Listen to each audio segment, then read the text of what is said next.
مولاي صل وسلم دائما. بہز بن حکیم رضی اللہ تعالی عنہ سے روایت ہے، رسول کریم خاتم النبیین صلی اللہ تعالی علیہ وسلم نے ارشاد فرمایا، خرابی ہے اس کے لیے جو بات کرے تو جھوٹ بولے تاکہ اس سے قوم کو ہنسائے، اس کے لیے خرابی ہے، اس کے لیے خرابی ہے۔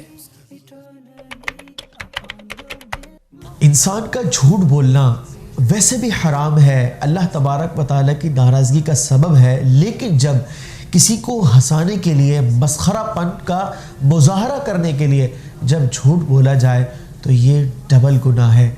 ناظرین، رسول کریم صلی اللہ علیہ وسلم بھی خوش طبعی فرمایا کرتے تھے اور وہ حق اور سچ پر مبنی ہوا کرتی تھی۔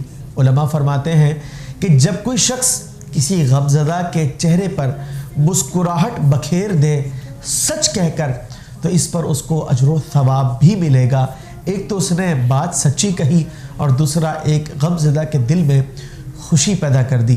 لہٰذا ہمیں پیارے آقا صلی اللہ علیہ وسلم کی سیرت کو اس حوالے سے پیش نظر رکھنا چاہیے کہ آپ کا طرز عمل اور سنت آپ کی یہ ہے کہ آپ صلی اللہ علیہ وسلم جو ہے وہ صحابہ اکرام علیہم رضوان کے درمیان جب مزاح فرماتے تو چہرے مسکرا بھی جاتے اور وہ تمام کی تمام گفتگو جو ہے بالکل حق اور سچ پر مبنی ہوا کرتی تھی۔